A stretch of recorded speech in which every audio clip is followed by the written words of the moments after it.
Eh, He elegido para esta tarde, en tiempos de incertidumbre, no un tema relacionado con la inmediatez de la crisis por la cual atravesamos. Lo pensé dos veces y he decidido que mejor en una próxima oportunidad, de ser posible, pudiéramos hablar sobre esto que he venido, como todos nosotros seguramente, pensando sobre por qué pasa lo que nos pasa, cuál es la trascendencia histórica de la crisis de la educación, que es una crisis global de la sociedad, y cuáles son las alternativas del nuevo mundo que se abre, como muchos lo han querido pensar. Pero he optado por otro camino. He optado por un tema que cualquiera diría a primera vista es un tema subordinado o un tema que podría aplazarse. Pero en mi opinión, sin embargo, este es un tema que no ha dejado de estar presente, aun cuando haya sido soslayado en el presente de crisis que vivimos. Le titulo justamente Vivir para contar en el país de la desmemoria. Debo advertir que esta fue ya una presentación modificada para el día de hoy que había hecho a finales del año pasado, justamente en octubre y noviembre, en dos escenarios diferentes. Se refiere, como es apenas obvio, al tema de la memoria histórica y a las posibilidades de construcción de la paz en la escuela. Justamente allí reside la respuesta a la pregunta con la cual he querido comenzar. ¿Por qué he elegido este tema aparentemente subordinado que aparece de vez en cuando en lugares interiores de la prensa? El tema de la memoria, el tema de la violencia y el tema del sinfín de asesinatos que acaecen en este país.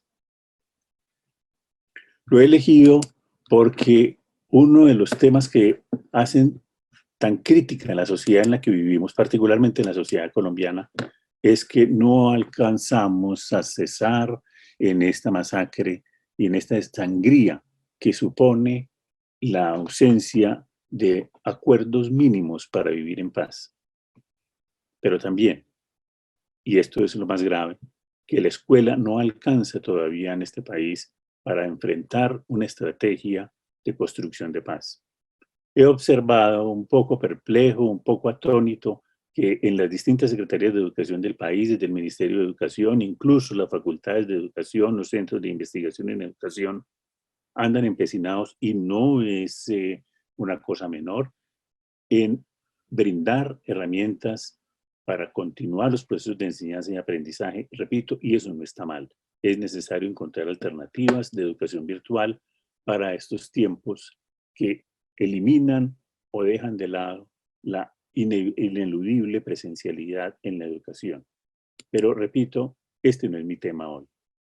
Yo creo que además de esto, no podemos cejar en el empeño de estrategias de educación para vivir en paz. Pues bien, he querido contarles en esta tarde un poco, no solo el desarrollo de estudios y de debates comparados con otras experiencias internacionales, y sobre todo de intentar recoger en los últimos años experiencias locales que se desarrollan en todos los rincones de este país, sobre cómo poder hacer desde las escuelas, desde todos los rincones educativos, ya sea en los escenarios escolares como también en los escenarios no escolares, estrategias para la construcción de paz. La paz no es solamente un acuerdo que se firmó entre la guerrilla de las FARC y el gobierno de Santos. La paz se construye día a día. Y es justamente esto en lo que yo espero proponer un grano de arena que siga una senda, repito, ya abierta desde hace algunos años, pero que no tiene la relevancia ni el reconocimiento público como es requerido. Este proyecto que he venido desarrollando en los últimos años está muy relacionado directamente con el llamado arte político que se ha desarrollado en el país por lo menos en los últimos 30 años. Digo 30 años como una fecha más o menos cómoda, sin que sea certera cronológicamente. Para ello, me ubico en el año 1985. esto lo es así, valga recordar, porque en esas fechas sucedió el asalto del Palacio de Justicia por parte de la guerrilla del M-19 y sobre todo el contraasalto, si se permite decir así, la retoma del Palacio de Justicia con el incendio y el asesinato de más de 100 juristas de todas las altas cortes del país y de transeúntes que estuvieron allí haciendo sus gestiones judiciales. Esas fechas aciegan del 6-7 de noviembre de 1985, en tiempos del gobierno de Belisario Betancur, que ya había iniciado un proceso de paz, justamente señala una ruptura en el campo de estudios sobre la violencia y sobre la memoria histórica en Colombia. Como todos sabemos, dio lugar años después a un incremento inusitado de esta última parte de la guerra interminable que se vive en Colombia. Lo que me interesa mostrar es cómo esa ruptura histórica de 1985 se refleja en muy buena medida de los más sobresalientes pintores, escultores, artistas en general, y que se puede llamar el arte político. Tomo como ejemplo, o si se quiere como caso emblemático, a Beatriz González. Beatriz González dice que a partir de esa fecha, su pintura, que se caracterizaba por una representación icónica como una manera de comedia, va a dar un salto decisivo para pasar a la tragedia. Con ello evoca, sin duda alguna, evoca implícitamente un célebre aforismo de Carlos Marx en el 18 Brumario de Luis Bonaparte. La historia se repite dos veces, la primera como tragedia y la segunda como farsa. Incluso podríamos invertir el orden y decir, la historia se inicia como comedia, como farsa, y se convierte en una tragedia. Este es justamente el itinerario de los 30 últimos años, 40 últimos años de la pintura tan sobresaliente de Beatriz González, no solo maestra en pintura, maestra de la historia del arte, de la historia de la caricatura política en el país. La maestra en historia y en arte, Beatriz González, justamente reconoce que esa trayectoria se muestra en las figuras icónicas del duelo de las víctimas. Uno observa desde entonces los autorretratos bañados en lágrimas o los autorretratos de las mujeres víctimas de la violencia, como también los cadáveres azulados flotantes en los ríos, las siluetas negras de cargadores de muertos. Esto se ve sobre todo en esa bella y hermosísima cargada de patetismo obra en el cementerio central de Bogotá llamada Auras Anónimas. Son las siluetas negras de los cargadores que han cruzado la geografía nacional desde la época de la colonia. Y esta es, por ejemplo, este ejemplo, la tragedia, es el de los cadáveres flotantes en los ríos, que nos ha permitido decir, irónicamente, en Colombia existen los ríos tumba. Y no es de extrañar. Hay una de las primeras películas que se desarrolló en los años 60 el director Luzardo, justamente se denomina Río Tumba, aludiendo al río Magdalena, el río Cauca, el río Orinoco. Todos los ríos de este país han visto pasar una imagen como esta, pintada magistralmente por Beatriz González. Esta es, pues, como decirlo así, una introducción, un abreboca, una marca histórica de lo que ha sido los últimos años en la relación del arte político y la historia nacional. El arte político, podríamos decirlo así, y me permito señalarlo entre comillas, porque el arte no es exactamente un arte político, sino más bien podríamos decir, todo artista es, independientemente de su propia voluntad, un testigo de su época. Y en Colombia no puede ser de otra manera, sino un testigo de la violencia que vivimos. En este orden de ideas, los trabajos de la memoria, así como los del arte, poseen en común una mirada profunda. Cito estas bellas palabras de Guy Huberman, un teórico y crítico del arte francés. En su obra Vislumbres, cita, nunca se mira pura y simplemente, miramos con gemidos, con palabras. Se refiere no solo a los artistas visuales, se refiere a los escritores, pero sobre todo se refiere a los espectadores y lectores. Nosotros nos miramos pura y simplemente una obra, llámese de Fernando Botero, llámese de Beatriz González, sino que cualquiera sea esa obra, estamos mirando a través de un lente con el que hemos podido interpretar la vida en que vivimos.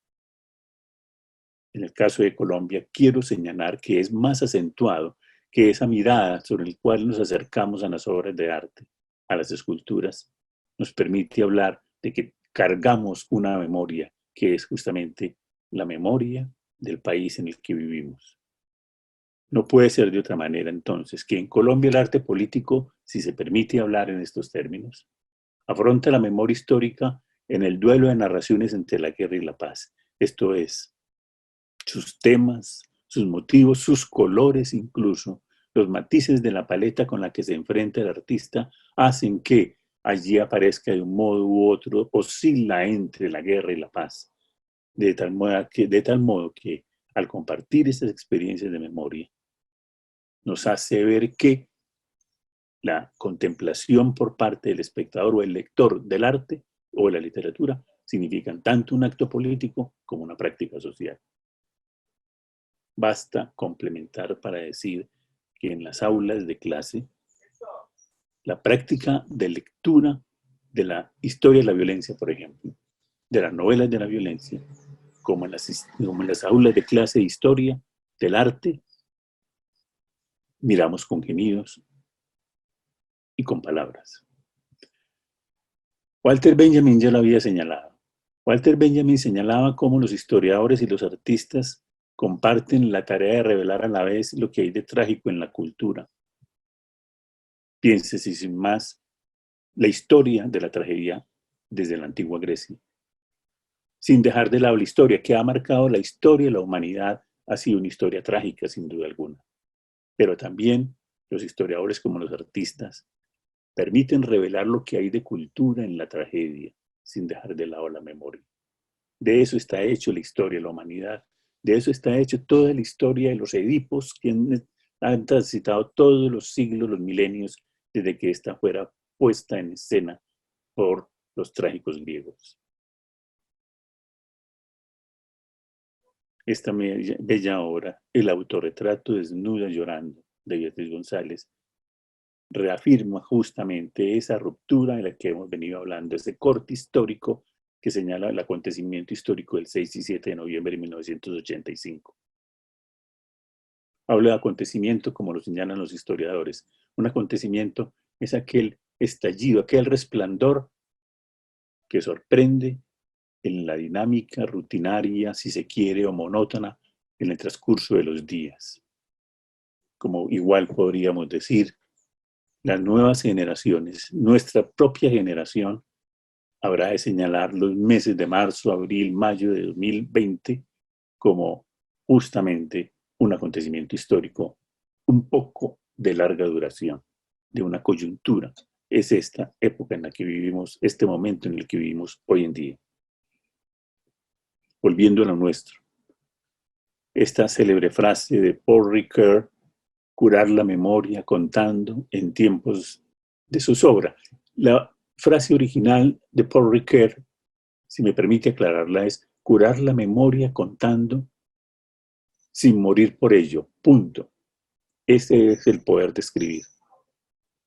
He parafraseado esa frase para este proyecto que he venido desarrollando en los últimos 4 o 5 años, particularmente en la Facultad de Educación, con aplicación en algunas escuelas y colegios y dirigiendo algunas prácticas académicas de los estudiantes, bien sea licenciatura en Ciencias Sociales o en Lengua y Literatura, como también dirigiendo algunas tesis de maestría y de historia de otras universidades del país. Curar la memoria contando en tiempos de zozobra. El horizonte del proyecto consiste en procurar una articulación de la enseñanza de la memoria histórica, aupada a su vez en las narraciones autobiográficas, las narraciones de experiencia de los estudiantes, de los profesores que participan en esas recordaciones históricas, con apoyo en ciertos recursos visuales. Este es el caso de las imágenes fotográficas, por ejemplo, de Susabal Colorado, y de obras representativas más sobresalientes de eso que hemos venido denominando el arte político, representado, por ejemplo, por Beatriz González, Doris Salcedo, el Luis Caballero, incluso Obregón, pero Juan Manuel Echavarría igualmente, y fotógrafos como Jesús Abad Colorado. Vale la pena hacer hincapié en la obra de Jesús Abad Colorado. Como ustedes sabrán, Premio Nacional de Fotografía en el año 2018 ha desarrollado la más grande exposición fotográfica en tiempo y en espacio y que se tenga noticia en la historia reciente de Colombia. Me refiero al montaje de más de 500 fotos en distintos tamaños, desarrollado en el claustro de San Agustín, contiguo justamente a la Casa de Nariño en Bogotá.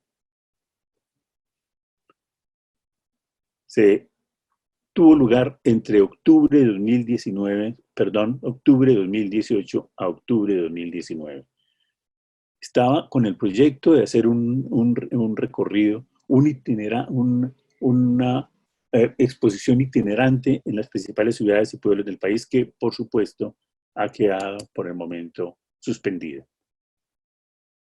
Yo tuve la oportunidad de asistir 2 veces en el claustro de San Agustín a contemplar esa espectacular exposición fotográfica, las 500 fotos de la historia reciente, historia visual de la guerra en Colombia, por lo menos desde los años 1987 aproximadamente, 1992 quizás, para ser más preciso, cuando Jesús Abad, siendo estudiante de la Facultad de Comunicaciones de la Universidad de Antioquia, inició su trabajo primero espontáneamente, luego vinculado como reportero gráfico del Colombiano, hasta convertirse en independiente investigador que se apoyaba en otros medios de prensa. Esta obra extraordinaria, este montaje del ojo, me ha permitido entonces titularlo El ojo memorioso de Jesús Abad Colorado. Su obra, justamente, y así lo refleja la exposición, ha sido mostrar que más allá del ojo que mira a través de la cámara, se notan los gemidos y las palabras de la memoria histórica del país. Sus imágenes, a mi juicio, ilustran una visión de la historia de Walter Benjamin que hemos citado atrás.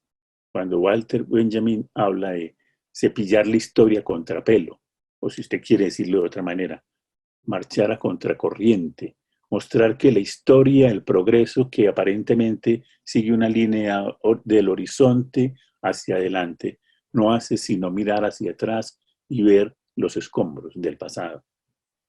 Esa visión de la historia, de cepillar la historia a contrapelo, significa o se hace mediante la apelación al recurso de adueñarse de un recuerdo, tal y como relumbra en un instante de peligro.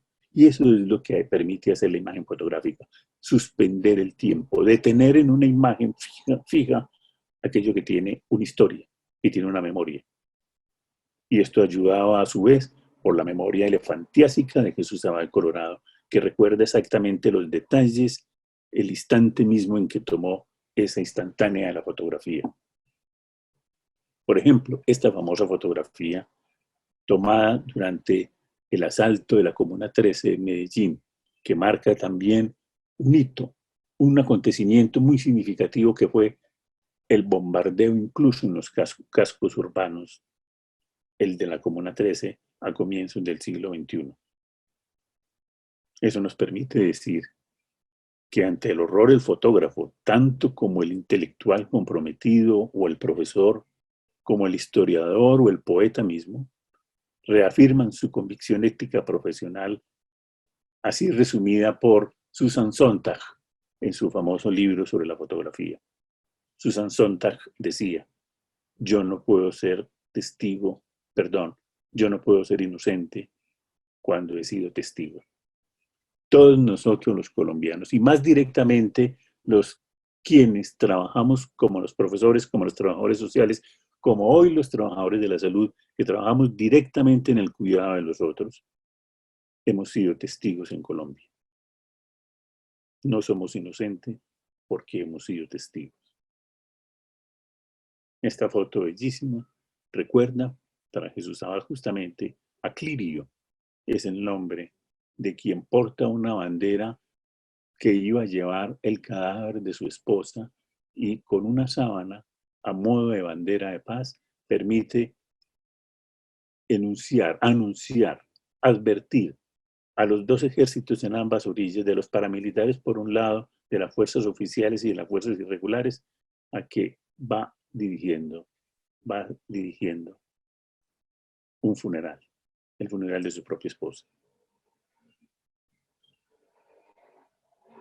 En las aulas, en el desarrollo de este proyecto Contar la Memoria en tiempos de zozobra, igual hemos apelado a un segundo caso emblemático, Doris Salcedo. Doris Salcedo, como ustedes sabrán, hoy en día quizás la más reconocida artista visual del país. La más reconocida por lo menos en el mundo contemporáneo del arte internacional. Doris Salcedo, que trabaja con performance. Más adelante vamos a ver el nombre que reciben esos performances en su propio discurso, un discurso filosóficamente, históricamente benjaminiano. He titulado esta sección La memoria fragmentada, con lo cual quiero dar cuenta, por un lado, de esa, si se quiere, principio filosófico de hacer memoria a través del arte, y que es una memoria a pedazos, es una memoria por fragmentos, como quiera que finalmente se resume en el museo que he instalado en el centro de Bogotá, el Museo de Arte y Memoria Fragmentos. He dicho, los performances caracterizan más que en la pintura, más que otro tipo de esculturas, el trabajo de este artista. Los performances se caracterizan por una puesta en escena que resumen muy perfectamente su discurso estético-político. Todos estos performances son una reacción rápida y muy imaginativa a la irrupción de un acontecimiento violento desarrollado contra la sociedad. Llámese una masacre, llámese un imprevisto no al acuerdo de paz, llámese el seguimiento de los secuestros, llámese el asesinato, por ejemplo, de Jaime Garzón. Ella reacciona rápida e imaginativamente a través de una puesta en escena, y es a lo que va a llamar actos de duelo o actos de memoria. En sus propias palabras, estos actos de duelo permiten decir que la memoria es una cosa que nosotros hacemos, no un incidente pasivo. La memoria no nos viene de afuera y tiene lugar en el aquí y el ahora.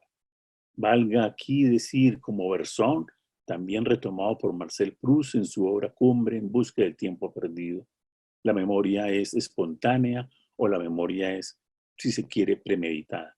A veces es una memoria voluntaria, es una memoria en la cual nos esforzamos por recordar. Es la memoria que usamos generalmente en los procesos de aprendizaje. Pero hay otra memoria, que es una memoria involuntaria. Es la memoria que se nos viene de una manera espontánea, como se nos viene una memoria espontánea del sueño, pero también aquellos recuerdos trágicos o dolorosos de lo que ha sido la historia trágica del país. Por ejemplo, el 6-7 de noviembre de 1985, esa fecha de ruptura que señalaba atrás, haciendo mención de su maestra, la maestra Beatriz González. 6-7 de noviembre de 1985, en este performance de Doris Salcedo sobre la nueva fachada del Palacio de Justicia. Representa el número, esas sillas representan justamente el número de asesinados en la retoma del Palacio por parte del Ejército Nacional. El transeúnte, entonces, se detiene, así sea por un instante, para hacer un acto de recordación, en este caso de recordación voluntaria, sobre la memoria histórica que pesa sobre los testigos nacionales. Todo ese itinerario de Doris Salcedo, que quisiera detenerme un poco más en la obra, pero no es este el caso. Detenerme, por ejemplo, recordar esas miles de rosas con los pétalos inclinados hacia el suelo, que sirvieron para conmemorar el asesinato de su amigo Jaime Garzón en el año 1999. O la obra Quebrantos, desarrollada justamente el año pasado, si no recuerdo mal, en homenaje a las víctimas, haciendo uso del vidrio para marcar los nombres en la Plaza de Bolívar, convocando a miles de colaboradores y ayudantes voluntarios que van a quebrantar trozos de vidrio, indicando metafóricamente quebrantos como ruptura, pero también es quebrar materialmente, haciendo uso de ese recurso que es el vidrio, que se quiebra, pero metafóricamente es la quiebra del tejido social en el país. O esa obra majestuosa que fue Plegaria Muda, que recorrió los principales museos del mundo en un homenaje a los falsos positivos, que sirvió de base a una investigación durante 2-3 años con las mismas madres de Soacha.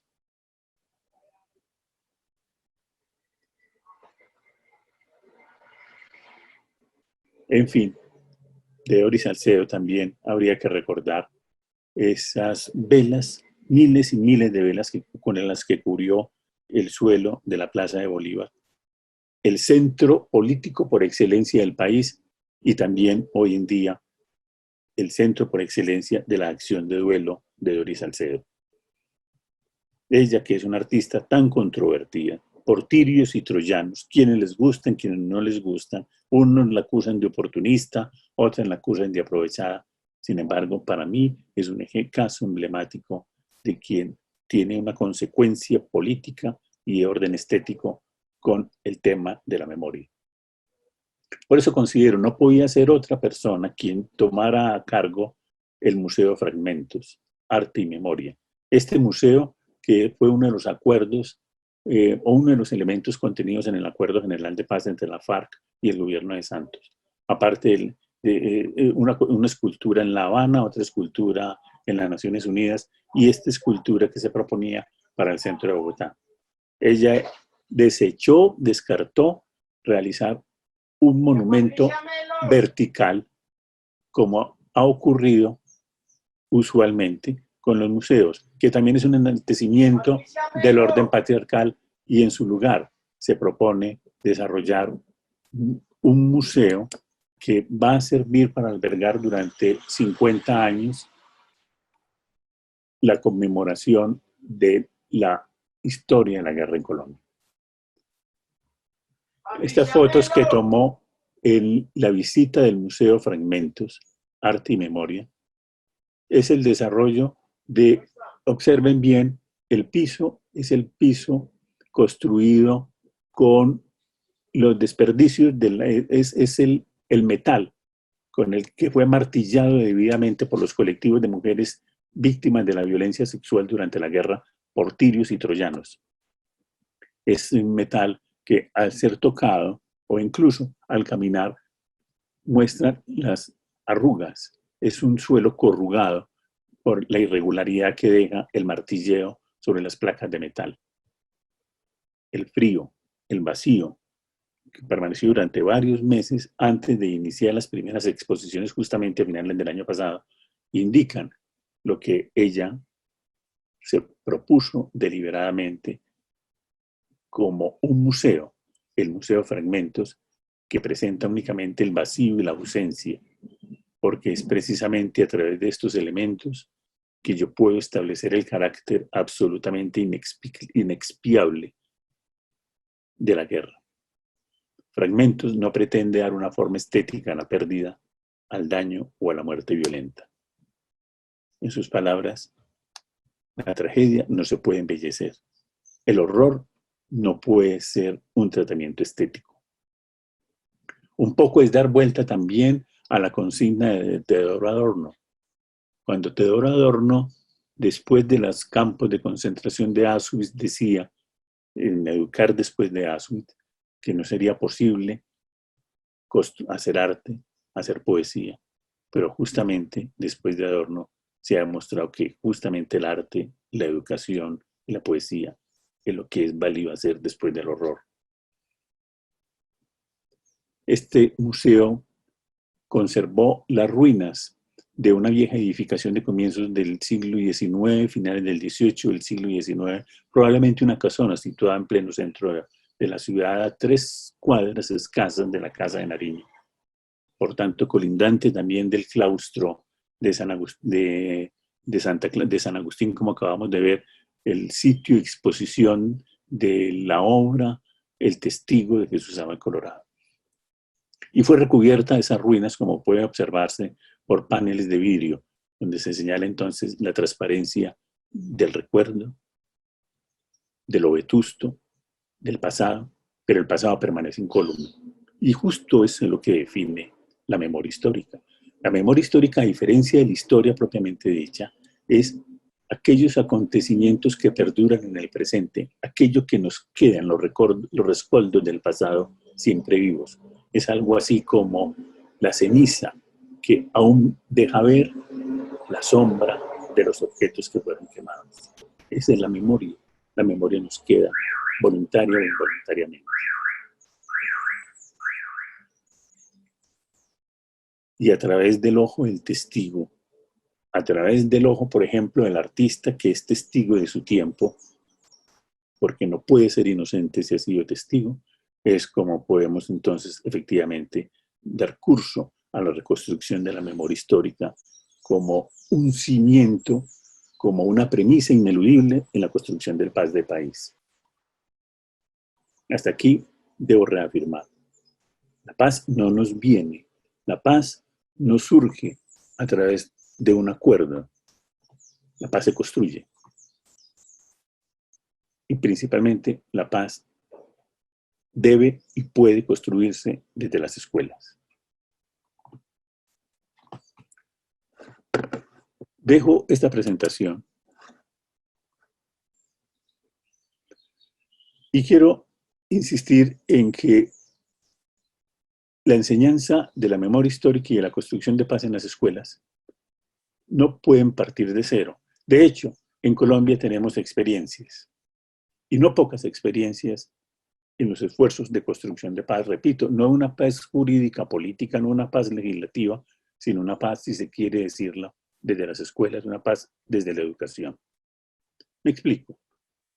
Quiero citar 3 ejemplos, o 3, si se me permite decirlo así, tendencias relevantes que se han construido por lo menos en los últimos 20 años en Colombia. Algunas de ellas buscan hacer énfasis,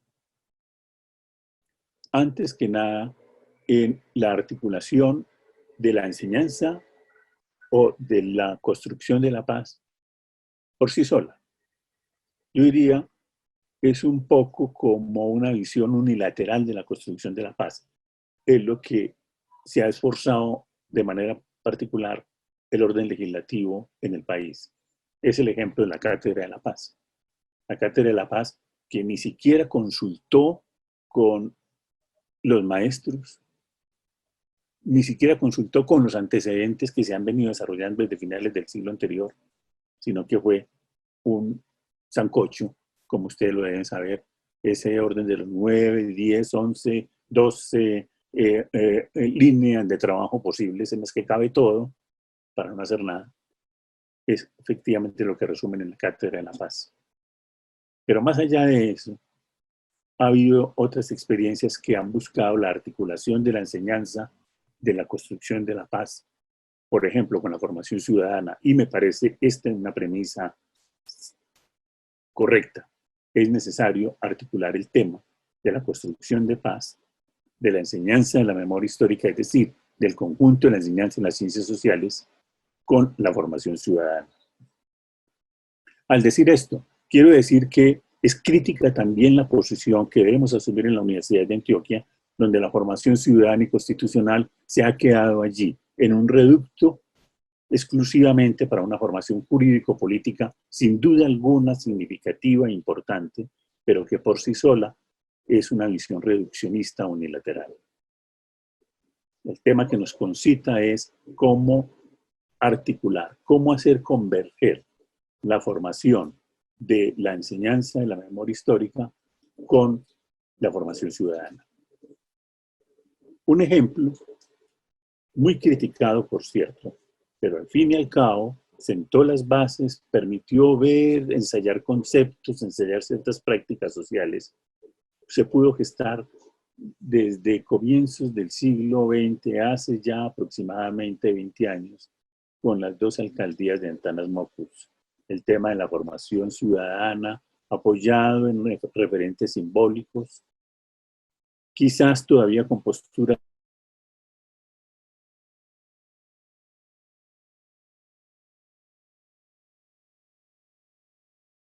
de violencia en Colombia. Es un tema de violencias múltiples, es un tema en el que ella no se reduce al enfrentamiento armado entre disidentes o subversivos versus las fuerzas regulares del Estado, sino que las violencias múltiples significa que el tejido social todo está cruzado por distintas violencias. Entre paréntesis, cabe preguntarse, después de esta crisis que vivimos hoy en día, ¿qué podrá ocurrir con el índice de criminalidad y de delincuencia que en no pocas ocasiones surgía desde el hambre misma, desde la desposesión misma, desde el miedo, desde la zozobra? Cierro el paréntesis. Colombia es un país atravesado por múltiples violencias y no puede ser de otra manera. Las estrategias de su combate tienen que ser estrategias múltiples. Para ello, tener siempre presente la relación unívoca que debe existir entre la formación ciudadana y la formación de las ciencias sociales y la memoria histórica. Un segundo ejemplo se encuentra en los lineamientos curriculares de formación ciudadana propiamente implementados en las escuelas y colegios del país.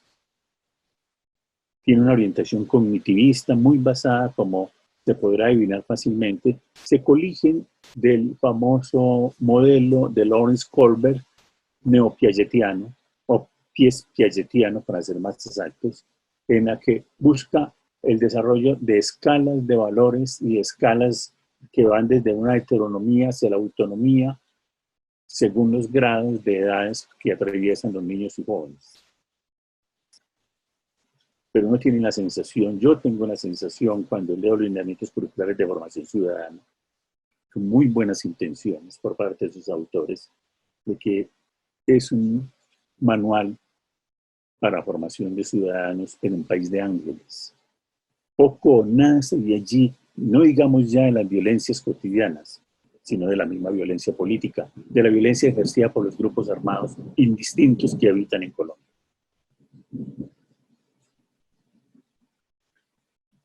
Una tercera tendencia, una tercera tendencia más recientemente elaborada, más relacionada en términos políticos y en términos históricos, reconoce más el tema de la distinción necesaria entre memoria histórica, entre memoria e historia, y de la realidad histórica y social del país, es la que deriva justamente o se ha desarrollado justamente en los últimos 10 años.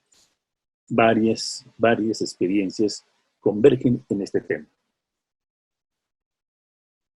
Cito, para comenzar, un trabajo muy interesante desarrollado paso a paso, paulatinamente, en distintas regiones del país, por lo menos en 6 u 8 regiones del país claves, que se llamaron casos emblemáticos por parte del Centro Nacional de Memoria Histórica.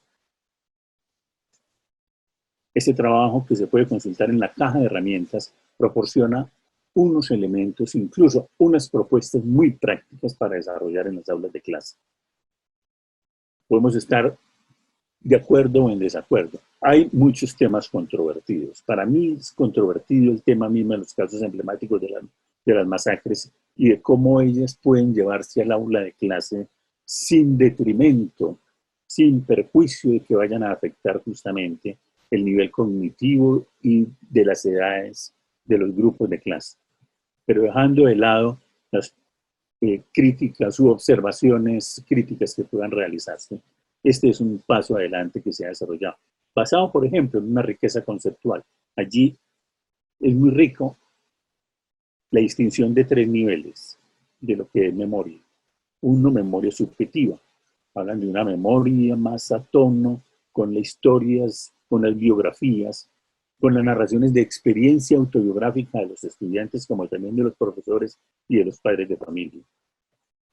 En muy buena medida, los proyectos de grado que hemos desarrollado, de grado en primaria y también en educación infantil, en licenciatura en sociales, en licenciatura en lengua y literatura que hemos desarrollado por lo menos en los últimos 6 años en la Facultad de Educación, tienen mucho que ver con esas narrativas autobiográficas de los niños y los jóvenes, sobre cómo viven la dureza de la violencia en los barrios, cómo viven, por ejemplo, los relatos de experiencia de sus abuelos y sus padres, prófugos, o mejor, que huyeron de las zonas duras, o las historias de los maestros, los relatos de experiencia que uno puede consultar, por ejemplo, en el último libro que se hizo con la Secretaría de Educación hace 2 años sobre voces de maestros por la paz, y más anteriormente los que se hicieron en la década anterior. En todos ellos destaca, repito, esa memoria subjetiva, esa memoria personal, memoria subjetiva o personal, que es necesario llevar a las aulas de clase, que es necesario crucen los procesos de enseñanza y aprendizaje. Los alumnos no pueden seguir siendo esa masa de receptores pasivos. Ellos ya tienen experiencia. Ellos son constructores de conocimiento y mucho más constructores de conocimiento sobre lo que ha sido esta vida tan difícil en Colombia en los tiempos de hoy. Un segundo tipo de memoria, la memoria colectiva. ¿Qué no decir, para no alargarme más, dado que el tiempo se nos termina? ¿Qué no decir de la memoria colectiva que vale la pena explorar, vale la pena ahondar, vale la pena afrontar, que nos ha dejado esta crisis de la pandemia en el 2020? Pero es, como sabemos bien, la memoria colectiva también de lo que ha sido la guerra en Colombia. ¿Acaso nuestras aulas de clase no están ahondadas, nuestras propias vidas no están caracterizadas por la ausencia de seres queridos que han desaparecido o han sido asesinados? ¿Acaso nuestros escenarios educativos no han sido tocados justamente por la guerra? Y 3, propiamente la memoria histórica. La memoria histórica, aquella narración que busca ser objetivadora, que se interesa no tanto por los acontecimientos de las vidas singulares, sino que busca de un punto de vista más perspectivístico, es decir, de larga duración, busca encontrar las raíces estructurales, en este caso particular, por ejemplo.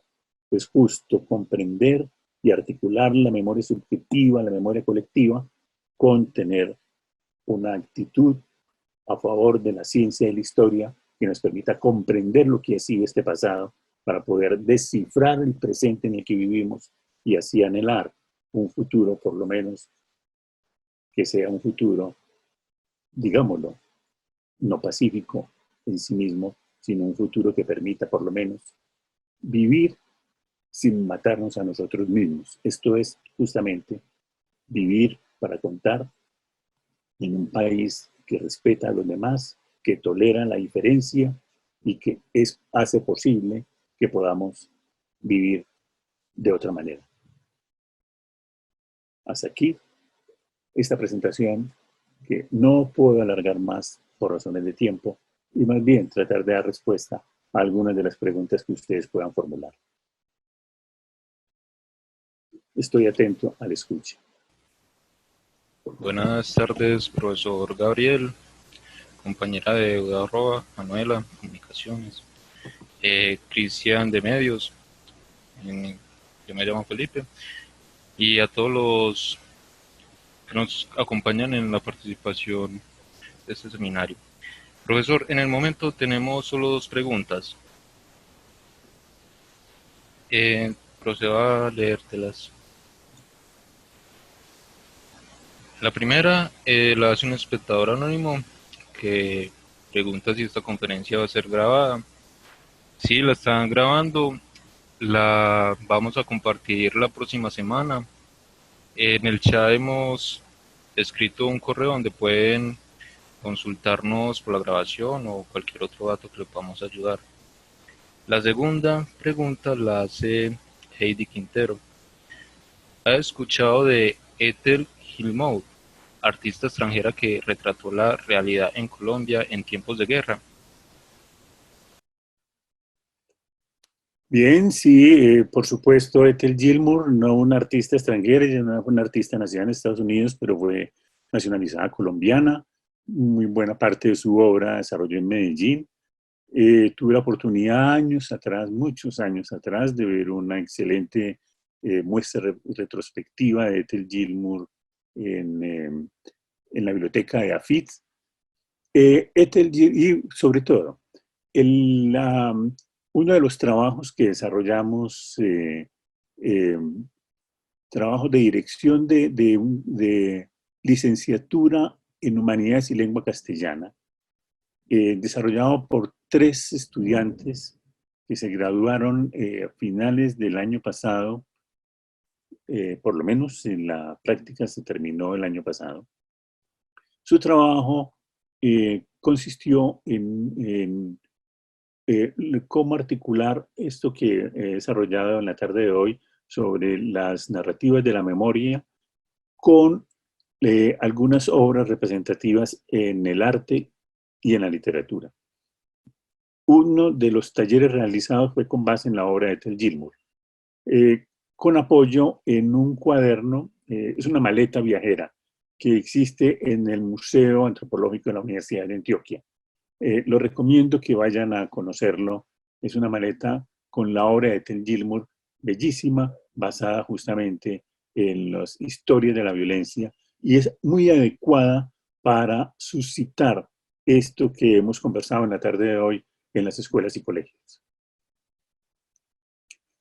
Agrego que se pueden multiplicar muchos de los nombres de autores, tanto de representantes artistas como literarios. He dejado al margen hoy otro tema. En el próximo libro que va a ser publicado por la editorial de la Universidad de Antioquia, titulado Conversación en las aulas, ensayos de investigación biográfico-narrativa, uno de los capítulos se desarrolla con base en la literatura, lo que ha sido la producción de la literatura, como también algunas muestras de cine para ilustrar todos estos temas de la articulación de la memoria, narrativas de memoria histórica y la pedagogía de la memoria.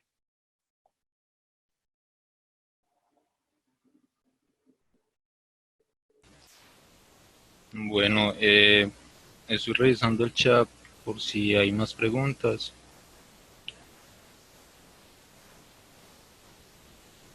Yo observo 17 chats.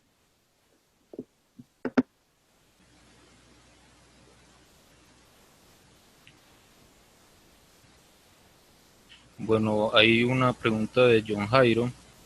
Dice, profesor Gabriel, ¿cree usted que la paz sí sea posible en Colombia si se sigue eligiendo gobiernos de derecha?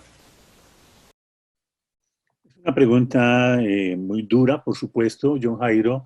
Eh, si uno dice que va a continuar hasta secula seculorum la elección de gobiernos de derecha en Colombia, indudablemente tendríamos que ser pesimistas o más bien decir apaga y vámonos. Sin embargo, yo como profesor no puedo renunciar jamás al optimismo pedagógico que llamaba algún autor, eh, un autor que yo frecuento mucho, Jackson. Philip Jackson hablaba del optimismo pedagógico para dar cuenta de que uno todos los días no deja de persistir en aquello en lo que confía.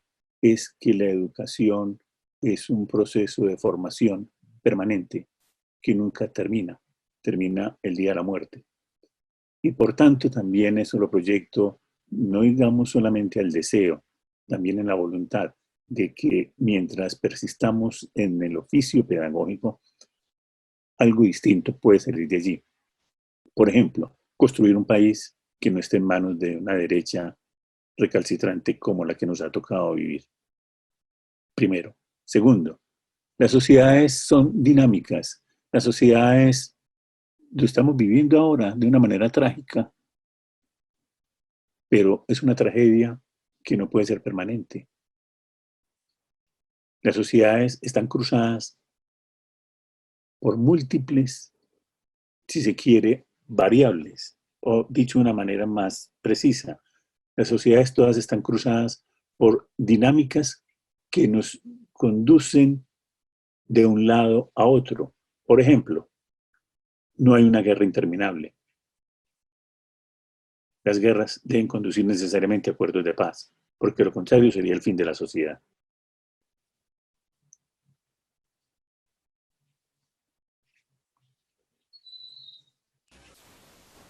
Bueno, continuaron escribiendo en el chat y en el chat de preguntas. Entonces, sigamos con el chat de preguntas. Nos escribe Astrid Joana Aristizábal Cardona. Un saludo muy cálido para el profesor Gabriel. Es más un comentario de gratitud por la charla. En nuestras aulas de clase sigue muy ausente el tema de la violencia, no solamente representada en el conflicto armado, sino también de las violencias múltiples que usted mencionaba. Elementos como los que ofrece la ceja de herramientas del CNMH me han servido para provocar estas discusiones y reflexiones alrededor de estos temas con mis estudiantes, tanto en colegios como en la universidad. Muchas gracias, Astrid Joana. Quedó en el tintero, porque era muy difícil darle cabida a ello, hacer mención que el año pasado, en noviembre del año pasado, desarrollamos el cuarto Simposio Internacional de Narrativas en Educación, que tuvo lugar en Medellín, y tuvimos la oportunidad durante 3 días de recibir alrededor de 80 ponencias, muchas de ellas, alrededor de esas 80, tenían que, alrededor de esas 80, más o menos 3/4 partes, dígase 60 aproximadamente, eran experiencias de escuela, quiero decir, efectivamente de grados de primaria y unos cuantos de secundaria, que desarrollaban experiencias muy locales en escuelas veredales, en algunas escuelas urbanas, sobre temas de construcción de paz.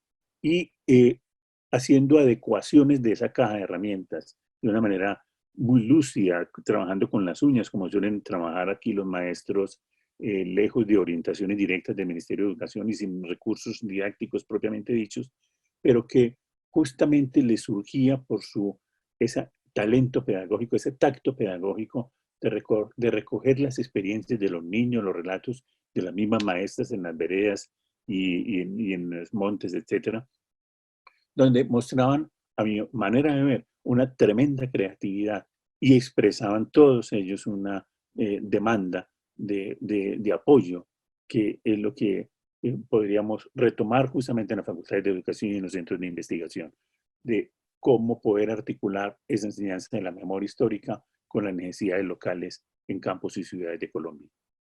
Gracias, Astrid Joana. Listo, continuando con las preguntas, le indicamos por favor a los espectadores que las preguntas las envíen en el icono de preguntas y respuestas para hacerlo un poco más organizado.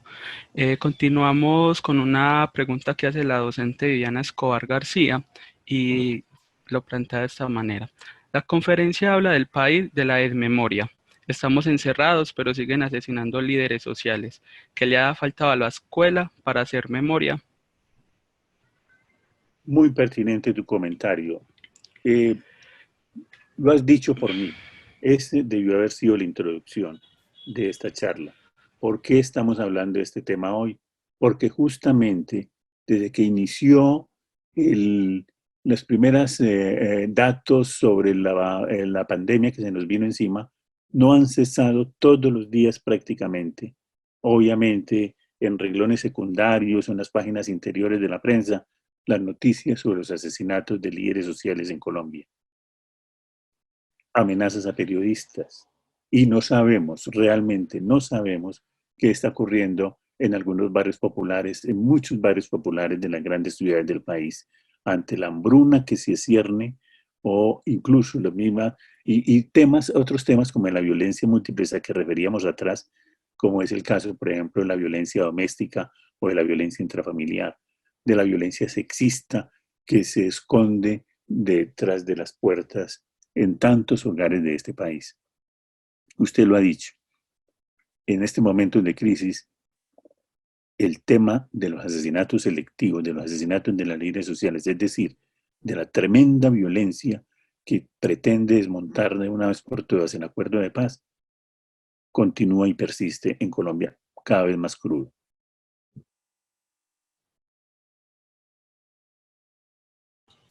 Bueno, continuamos con una pregunta de Sebastián Gómez. ¿Qué detalles se deben resaltar o tener en cuenta cuando se lee una autobiografía acerca de la violencia?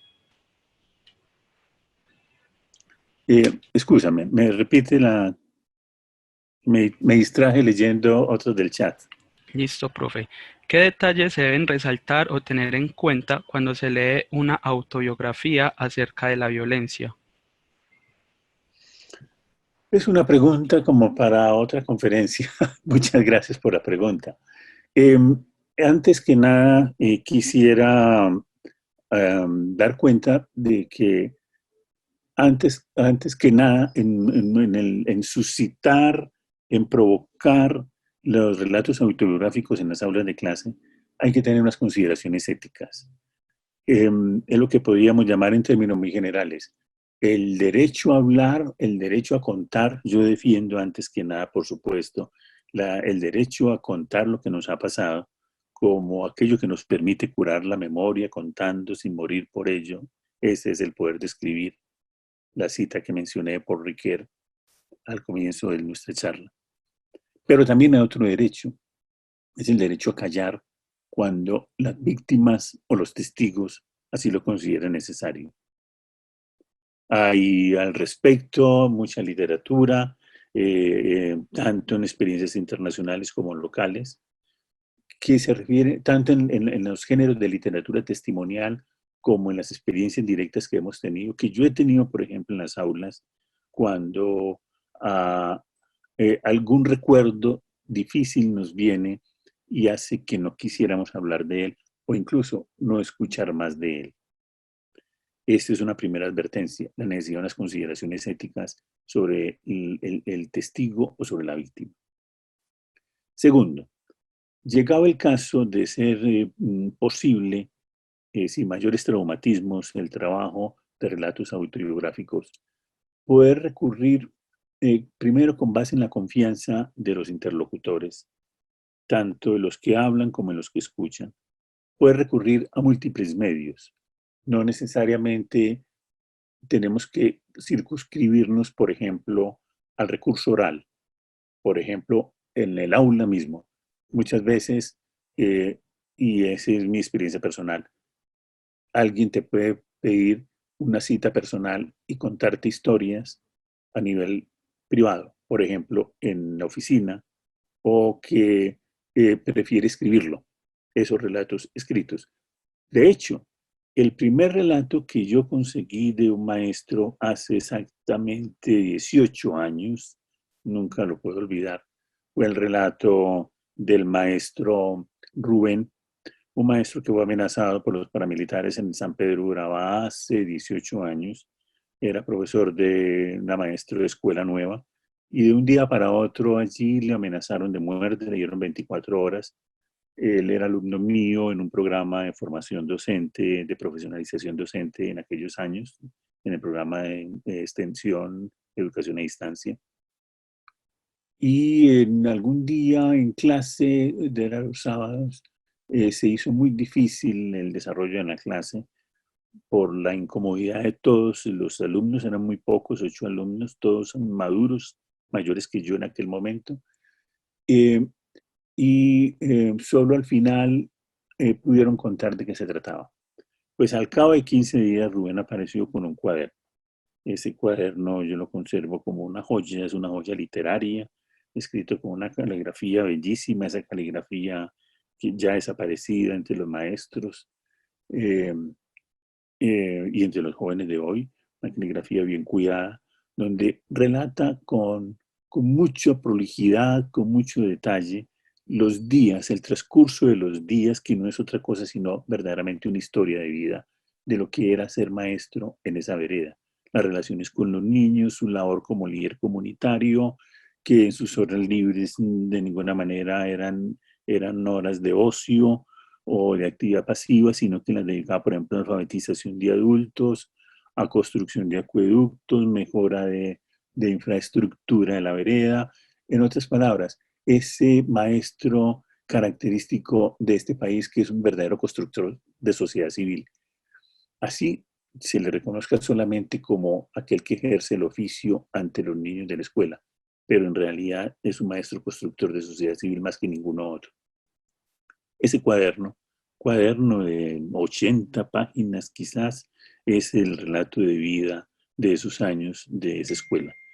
Un relato por escrito, que uno quisiera pensar es incluso más difícil que un relato, más difícil porque es más exigente la escritura que lo que podría suscitar un relato oral. Pero hay también otras formas de narrar autobiográficas, por ejemplo, las narraciones a través de las performances corporales. No es en vano ese ejemplo que hemos citado hoy de Doris Salcedo, el trabajo de muchos años que preceden a la presentación misma de los performances, de sus esculturas efímeras, está basado en trabajos de campo, lo digo entre comillas, desarrollado directamente, por ejemplo, con las víctimas de la violencia. Es el caso de las madres de Soacha, es el caso de las viudas de Urabá, con quienes hizo un trabajo extraordinario llamado Atrabiliarios, desarrollado entre los años 2002 a 2004, y que es un trabajo de campo recogiendo la información. Todo eso me hace decir o me hace recordar una célebre expresión, un célebre aforismo, una frase más bien de, de la autora de Voces de Chernóbil, ¿cómo se llama esta autora? Premio Nobel de la Paz, Svetlana Alexievich. Svetlana Alexievich en el libro Mujeres de la Guerra, ¿cómo es? Las mujeres, un libro bellísimo, por aquí lo debo tener, si me permiten.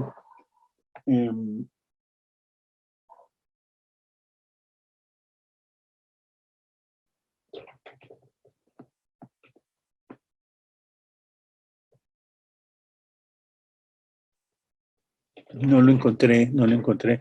En ese libro de Las mujeres no quieren la guerra, algo así, Svetlana Alexievich dice, los documentos con los que trabajo no son como la silla que se seca al sol. Ellos no mudecen, permanecen vivos a mi lado. Los documentos vivos, los documentos personales. Esos documentos personales son, por ejemplo, lo que se hace a través del cuerpo, las artesanías, tantas cosas que son la expresión viva del testimonio de una vida. Listo, profe y asistentes, continuamos leyendo preguntas. Muchas Esto lo gracias plantea. a Andrea Sánchez y muchos otros que me recuerdan. El libro se titula La guerra no tiene rostro de mujer. Muchas gracias. Listo, profe. Seguimos con una pregunta de Francisco Velázquez. Él plantea cómo validar a nivel institucional el sentido de una educación para la paz, de generar estrategias para la paz, cuando esta, como usted lo dice, no es un acuerdo, sino una construcción diaria, en medio de conflictos intrafamiliares, socialmente acentuados y una marcada indiferencia del Estado. Lo digo porque el gobierno es indiferente frente a procesos y mercadamente resultadista y pareciera que la paz no es rentable. Tiene razón en parte, es cierto, las instituciones siempre van atrás, pero no puede ser de otra manera. O quizás entre nosotros, que son instituciones paquidérmicas, instituciones todavía muy atrás, todavía renuentes a la participación democrática, particularmente en el sector educativo. Eh, eh, pero justamente por esa razón no podemos, digamos, constreñirnos, no podemos inhibir nuestra actividad pensando en cuál va a ser la validez institucional. Antes que nada, lo más importante es la validez generalizada entre los actores mismos del sector educativo. Y esto supone entonces erradicar de una vez por todas esa teoría y práctica de la reproducción social que nos enseñó Pierre Bourdieu. Pierre Bourdieu, tan bueno en otras cosas, pero tan equivocado en esa teoría de la reproducción que por suerte al final de su vida pudo descartar, y es la que nos inhibiría creyendo que la escuela es una caja negra renuente o reacia a todas las contradicciones inherentes a la sociedad misma en la que vivimos. No, lo más importante es que la práctica misma de los maestros conduzca a acoger, subrayo la palabra acoger, escuchar, subrayo la palabra escuchar, las voces directamente, los implicados de los testigos que somos profesores y estudiantes y directivos docentes, todas las personas que participan del proceso educativo, y antes que procurar que esto sea reconocido a un nivel institucional. Ello no impide, ello no evita que justamente dada la sensibilidad y el tacto pedagógico de profesores y directivos docentes, en algunas partes, en no pocas partes del sector educativo, ello ha sido posible. Es la experiencia que hemos tenido, por ejemplo, tuvimos una experiencia en este barrio Granizal, donde efectivamente en una institución educativa la directora de la escuela no solo abrió puertas para que desarrolláramos un trabajo, me acuerdo muy bien de niños de tercero y de quinto de primaria y de séptimo con niños de esos grupos para hacer un trabajo de las narrativas autobiográficas de las familias y de la violencia misma en el barrio con el tema de la memoria histórica. Y no solo abrió las puertas, sino que de una, como usted diría, validó institucionalmente una cátedra de la paz que fuera independiente o distinta a lo que dictaban los lineamientos del Ministerio de Educación. Bueno, tenemos otras 7 preguntas en el chat de preguntas y respuestas y algunas más en el otro chat. Continuando, espectador anónimo. Profesor, ¿cree usted que la violencia que se vive a gran escala, acciones cometidas por FARC, M-19, etcétera, es tan importante como las guerras que se viven en los barrios? Yo no establecería ningún orden de jerarquía, cuáles son más importantes u otras. De hecho, son al fin y al cabo violencias. Son al fin y al cabo enemigas directas de la posibilidad de construcción de un país y de una vida, como lo dije atrás, no una vida de una paz perpetua, de una paz para un país de ángeles, sino de una vida de un país que permita vivir en la diferencia y en el respeto por el otro. En este orden de ideas, todas las violencias múltiples son violencias que deben ser combatidas por un Estado fuerte, es decir, mejor preciso, por una sociedad fuerte, una sociedad empoderada ella misma, consciente de la defensa de los derechos. Está bien. Bueno, Karen Palacio nos pregunta. Buenas tardes, ¿se podría entonces pensar en tema investigación, análisis geográficos para pensar la memoria en la escuela desde cuestiones teóricas? Sí, así es. Incluso ya las teorías existen, repito. En Colombia no solamente hemos hemos seguido el paso de teorías, no estamos atrás en el desarrollo de teorías. Colombia puede enseñar mucho acerca de lo que ha sido el itinerario, lo que ha precedido teórica y prácticamente este acuerdo de paz. No me refiero solamente a la negociación misma, en sus detalles, en su prolijidad de que se desarrolló entre las partes contendientes. No, me desarrolla todo el trabajo de investigación histórica. El Centro Nacional de Memoria Histórica, hasta antes del actual Centro Nacional de Memoria Histórica, que es desvergonzado porque tiene un afán negacionista y tiene un afán de pulverizar con la mano, con el codo, todo lo que se escribió con la mano. Este país, a través del Centro Nacional de Memoria Histórica, hasta hace un año, ha construido una investigación histórica y con ello también unos instrumentos para la construcción de paz que son un modelo de desarrollo en el mundo entero. Y asimismo, lo que desarrollan los maestros en las escuelas directamente, en las veredas, pueblos y en los barrios de las ciudades, es un conocimiento acumulado que debe ser llevado a las facultades de educación, debe ser explorado por los estudiantes en procesos de construcción de sus trabajos de grado, sea como licenciados o como maestros, como doctorados. El tema ya no hay nada que inventar realmente. Hay mucho trabajo es cómo sistematizar esas experiencias. Continuamos con espectador anónimo. ¿Por qué cree usted que los testimonios de los niños no son tenidos en cuenta en los informes oficiales sobre la memoria del conflicto? Tal vez porque no hemos reconocido suficientemente el valor de la infancia en Colombia. Uno de los sectores más expoliados, carentes de derecho a través de la historia por lo menos republicana, dígase a partir del año 1820 en adelante, ha sido justamente la infancia. Ustedes saben cómo, por ejemplo, Colombia solo a partir de la segunda mitad del siglo XX, propiamente a partir del año 1970, viene a equiparar ciertas cifras con otros países de América Latina en cuanto se refiere a la cobertura del total de infancia en los niveles de escuela primaria. ¿Qué no decir de las mujeres, sobre todo las niñas y jóvenes mujeres, ellas acceden propiamente a la vida pública a partir, como ustedes saben, tienen derechos electorales solo a partir del año 1958. Hay entonces una deuda histórica de Colombia, no solo con respecto a la mujer, sino también con la infancia. Piénsese sin más en el hecho de que solo Bogotá y Medellín son las ciudades líderes en atención a la primera infancia, incluso después de que en el año 1994 la Ley General de Educación, la Ley 115 de 1994, estableciera que es un deber del Estado, ineludible, es deber primordial del Estado, brindar toda la atención de atención a la infancia a través de lo que se llamaría el grado cero. Es decir, de antes del preescolar, el Estado debería brindar las condiciones necesarias materiales, intelectuales y políticas y sociales para que se brindara una atención a la infancia.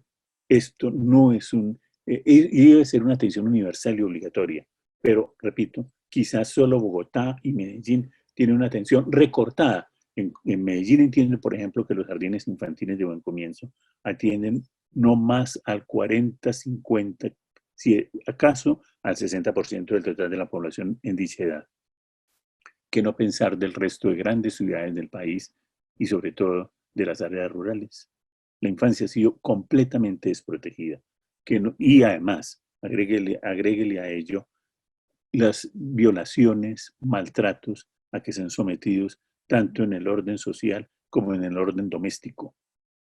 Para terminar, recuerdo que cuando se lanzó el libro Basta Ya, estoy hablando del 20 de julio de 2012, 2000, qué sé yo, 2014, tal vez 2012, 2014, el libro Basta Ya, Memorias de Guerra y Paz, Memorias de Guerra y Dignidad del Centro Nacional de Memoria Histórica. Recuerdo un foro que se desarrolló poco después de la fecha del acto de lanzamiento que vimos por televisión. Yolanda Reyes, la famosa escritora infantil, muy reconocida en el exterior, un poco en Colombia también, pero no tanto como en ciertos países de Sudamérica, por ejemplo. Yolanda Reyes se levantó en el foro y dijo, ¿y dónde están los relatos o dónde están los proyectos que busquen los relatos de infancia de cómo han vivido esta guerra? Es, por ejemplo, la línea que sigue con mi admiración mi amigo Javier Naranjo en su libro, inicialmente La Casa de las Estrellas, pero sobre todo el último libro que publicó junto con el Banco, a raíz de los talleres que realizó, auspició el Banco de la República en más de 30 pueblos del país, distintos de las grandes capitales, en el que recogió las voces de los niños por la paz. No son muchos las experiencias en ese orden. Bueno, continuamos con Alejandra Hoyos. Buenas tardes, me gustaría saber si es posible observar la triple mimesis de Ricoeuren estas obras y cómo hacer que los estudiantes realmente resignifiquen su conciencia política a través de estas. Pues me he encontrado con chicos que realmente no están interesados en la narrativa del otro. Alejandra, evidentemente lo que sustenta todo este trabajo de narrativas autobiográficas es, como usted lo recuerda, en el orden teórico, la triple mímesis de que habla Paul Ricoeur. Eh, no obstante, pues de lo que se trata es de traducir toda esa teoría que constituye la narración y hacerla, digamos, aplicable, de hacerla, no volverla papilla, pero sí hacerla un procedimiento didáctico que suscite y dé lugar a la expresión de los niños y los jóvenes. De que esto sea posible, claro, lo hemos probado desde la Facultad de Educación en los distintos proyectos que venimos desarrollando desde los 6 años, desde hace 6 años, perdón. Esto es muy posible. Hay muchas herramientas, incluso conceptuales, ya que ha dicho, existen de forma abundante. Existen también herramientas metodológicas. Cuando cité atrás, por ejemplo, el Centro Nacional de Memoria Histórica, repito, bastan que ustedes consulten en la página del Centro Nacional de Memoria Histórica. Yo no sé hoy en día, bajo el gobierno este nuevo, bajo la nueva dirección de este desmemoriado, que es el director de la Centro de Memoria Histórica, si todavía persiste en la posibilidad de bajar gratuitamente, por supuesto, descargar gratuitamente esa caja de herramientas. Pueden hacer el ensayo hoy mismo de la página Centro Nacional de Memoria Histórica, descargar caja de herramientas. Allí encontrarán muchos procedimientos, distintos recursos, medios, más las experiencias que localmente se han desarrollado en muchas otras partes. En el CEDEF mismo, de la Facultad de Educación, Centro de Documentación, ustedes podrán encontrar trabajos de grado desarrollados en los últimos 5 años, por lo menos. No es necesario incluso ir más atrás. Y en estos 5 años hay múltiples trabajos desarrollados bajo la dirección de varios profesores en las distintas licenciaturas, con experiencias locales interesantes sobre cómo trabajar estos temas de las narraciones biográficas. Eh, lo han hecho igualmente en maestría. Hay una muy bonita que yo pude evaluar hace un par de años de una maestra de Girardota, de Barbosa. Recuerdo muy bien que se titulaba un título que a mí me desorientó en un principio, pero luego me deslumbró. Era escuchar los dibujos de los niños. Escuchar los dibujos de los niños. Miren ese título tan provocador. Y era una experiencia efectivamente de niños de preescolar, niños de 5 años hasta niños de 8 añitos, que pintaban y contaban sin necesidad de que eso que contaban era explicando el dibujo. No, eran cosas distintas, pero allí estaban en una, en una narración libre, dibujo libre es el tema que trabajó esta profesora, una de las tesis de maestría más conmovedoras y bellas que yo haya podido evaluar en los últimos años. Bueno, Bueno, continuando con la pregunta de Diana Gómez, nos plantea cómo hacer el tránsito en la escuela desde la memoria histórica hacia la historia. Muy buena pregunta. ¿Cómo hacer el tránsito de la memoria histórica a la historia? Yo no daría una respuesta contundente al día de hoy. Yo diría incluso que no se trata de hacer un tránsito en el sentido de ir de un lado a otro, en el sentido de dar un paso para abandonar un sitio y ascender a otro, como si el de la memoria histórica fuera un sitio subalterno o degradado y habría que pasar necesariamente a la historia. No, se trata simultáneamente y de mantener ambos niveles. Cuando reconocemos que existen 3 tipos de memoria, estos no sean en un orden jerárquico según el cual haya que superar cada uno de estos grados para llegar a un grado superior. No se trata de iniciar por una memoria subjetiva para ascender a un segundo escalón, que es la memoria colectiva, y finalmente conquistar la fase superior que sería equivalente a la historia propiamente dicha. No. Son tres tipos de memoria que existen materialmente y, si me permite decirlo, que existen cognitivamente en la vida de una persona y en la vida de los pueblos. Esto supone entonces que en la estructura curricular y por tanto en el proceso de conocimiento y en el desarrollo cognitivo de los individuos, estos tres tipos de memoria siempre habrán de fomentarse. Así, por ejemplo, lo que está en juego hoy en día en Colombia y es la apuesta de lo que fue el Centro Nacional de Memoria Histórica, y es una apuesta que denominaba atrás un gran ejemplo de trascendencia mundial. Es la apuesta por la memoria histórica. No la inventamos aquí, desde luego.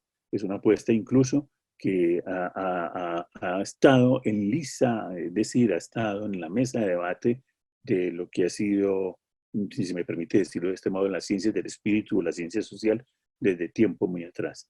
Pero que ha tenido, si nos situamos en un tiempo más reciente, ha tenido un auge inusitado y lo que se llamó el boom de la memoria, suscitado después del revisionismo histórico a que dio lugar la experiencia frontal con lo que fue la Segunda Guerra Mundial, particularmente a partir de los años 1970, 1980 en general. La literatura de testimonio llamada la literatura de testimonio en Europa, la música, el cine, el arte y también las ciencias sociales. Me refiero a la sociología, a la historia, a la psicología social, la antropología. Todas estas distintas disciplinas del saber, todas estas distintas formas de conocimiento han podido poner de presente que que es necesario distinguir, establecer una distinción entre la memoria histórica y la historia propiamente dicha. Valga recordar, para no ir muy lejos, la obra de Maurice Hallward, sociólogo francés, su obra truncada, su obra fragmentada sobre la memoria, es la que permitió desde entonces repensar estos temas de la relación entre la memoria y la historia. Hallward, desafortunadamente, murió en el campo de concentración de Buchenwald en el año 1944. Después fue profesor de reconocidos intelectuales, luego muy célebres, en el Collège de France y fue hecho prisionero por los nazis y murió en este campo de concentración en el año 1944 completamente famélico. A él se le debe esa obra extraordinaria acerca de lo que es la memoria colectiva. Repito, pues, se trata no de un proceso, una fase de superación, se trata es de atender simultáneamente a, al perfeccionamiento, a la difusión, a suscitar en las aulas de clase el tema de la memoria histórica y también de la historia. Con un recurso invaluable en los tres órdenes, es el del testimonio. De ahí que citaba ahora a Svetlana Alexievich cuando hablaba de los testimonios vivos. El valor del testimonio oral, el testimonio de los testigos, es lo que permite justamente concederle todo su valor epistemológico y su valor en el desarrollo cognitivo y moral de los sujetos de experiencia, en tanto para la enseñanza de la historia, la enseñanza de las ciencias sociales en general, como también queda dicho para la enseñanza ética, si se me permite llamar así. Bien, si me permiten, creo que es suficiente hasta aquí. Son las 5:36.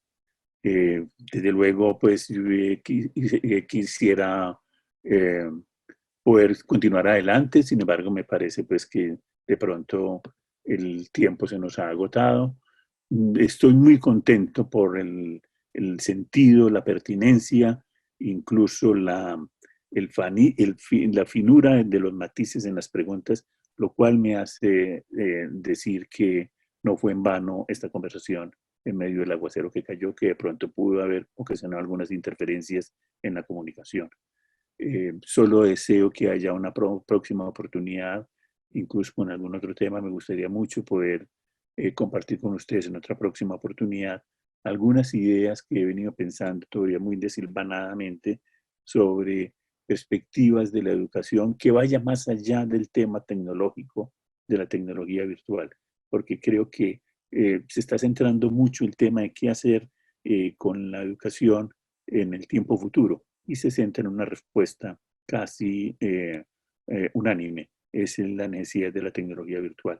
No lo voy a criticar, no lo desconozco, pero creo que hay que seguir pensando en cosas incluso todavía muy elemental, si se me permite decir así, es decir, todavía en temas muy antiguos, tan antiguos como la idea misma del hombre, y es educar en lo básico, como este, por ejemplo, educar en la memoria y en la paz. Les agradezco mucho la atención, muchas gracias al apoyo técnico, a Alex, a sus compañeros, a Cristian, por la asistencia que nos han prestado y a ustedes de nuevo les deseo lo mejor en estos días, que también son días propicios para la meditación y para el estudio. Hay mucho también para estudiar. Que tengan una buena tarde. Gracias.